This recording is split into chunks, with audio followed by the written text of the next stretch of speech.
की तरफ जा चुकी है स्किन, उनके लिए तो फिर लिफ्टिंग, थोड़े से एग्रेसिव प्रोसीजर्स होते हैं, थ्रेड्स हो गए, बोटॉक्स, फिलर्स, ये हम चीज़ें करते हैं जिनकी एजिंग हो चुकी है ना। We can definitely delay ageing, हम उसको ख़त्म नहीं कर सकते। दो किस्म की एजिंग होती है, एक इंट्रिंसिक एजिंग होती है और एक एक्सट्रिंसिक एजिंग होती है। इंट्रिंसिक होती है जो आपकी जेनेटिकली, आप जीन्स में जो आपकी एजिंग है, आपने देखा ना कुछ लोग जल्दी एज करते हैं, कुछ लोग इवन इफ अगर हम पहाड़ी इलाकों के लोगों की बात करें तो वो बड़ी जल्दी एजिंग की तरफ जाते हैं। और वो होता है थोड़ा जेनेटिक होता है, तो उसका हम generally can do much. But yes, extrinsic agent जो आप फॉर एग्जांपल किसी की अल्कोहल कंजम्पशन ज़्यादा है, कोई प्रॉपर फूड हैबिट्स नहीं है, डाइटरी हैबिट्स अच्छे नहीं है, स्मोकिंग की तरफ कोई जा रहा है, धूप का एक्सपोजर बहुत ज़्यादा है, ये सारे एक्सट्रिंसिक फैक्टर्स होते हैं जो एजिंग को ज़्यादा करते हैं। So if you cut down on these, तो उससे आपकी एक्सट्रिंसिक एजिंग काफ़ी हद तक कम हो सकती है। ये तो हो गया डाइट रिलेटेड।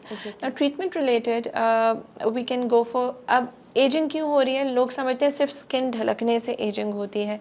एजिंग के साथ आपका जो बोन है ना, ये भी रिजॉर्ब होता है, ये भी पतली होती है और ये भरती जाती है विद एज। आपका सॉकेट है, ये जैसे आप देखो अक्सर लोगों की हॉलोनेस आ जाती है बिकॉज आपका सॉकेट इनलार्ज होता जाता है। आपका जो आई बॉल है ना, जो खुला है जिसमें आपकी आई फिक्स होती है, वो सॉकेट होता है, वो बड़ा होता जाता है विद एज। आपकी यहाँ से स्किन भरती है, आपकी ये यहाँ पे एक एंगल होता है एज में, यंग एज में, और फिर जब आप व्हेन यू गेट ओल्डर तो इट बिकम्स स्टंटेड, गोल हो जाए। That's also because of the bone जो आपकी रिजॉर्ब हो रही है। उसके बाद आप मसल पे आ जाए, मसल्स लैक्स होना शुरू हो जाते हैं, लिगामेंट्स होती हैं जो आपकी स्किन को नीचे बाइंड करती हैं, वो लैक्स होनी शुरू हो जाती हैं। उसकी वजह से स्किन ढलकना शुरू हो जाती है। उसके बाद आपका फैट होती है फेस के अंदर। ना the fat, the special superficial or deep fat pads होते हैं, these are very important for your for the lifting of your face। तो जिसकी वजह से मैं बहुत सारे लोगों को हाई फूड से मना करती हूँ ऑन द फेस, ठीक है, ऑन द मतलब डीप वाला जो हाई फू करते हैं ना डीप मोड में, वो उससे मैं मना करती हूँ बिकॉज वो आपके फैट पॉकेट्स को ख़त्म करते हैं। You want this fat to maintain that healthy skin, वो ख़त्म होना शुरू जाती है, वो नीचे ढलकना शुरू जाते हैं। फिर स्किन की बारी आती है, स्किन फिर आपकी जाके उसकी इलास्टिसिटी और उसमें कोलेजन कम होती है।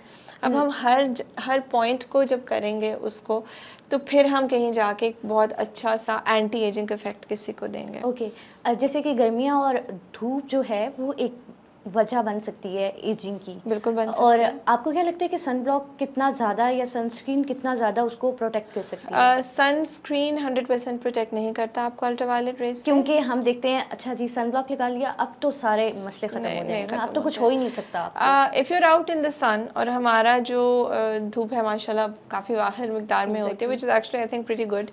लेकिन उसमें ये होता है कि जब आप धूप में जाते हैं, and even if you wearing a sunblock, तो according to experts every 2 hours आप उसको रिफ़्रेश करेंगे, and you don't have to wash your face every time. अगर फेस साफ़ है तो उसी के ऊपर आप दोबारा एक हल्की सी कोटिंग लगाएंगे।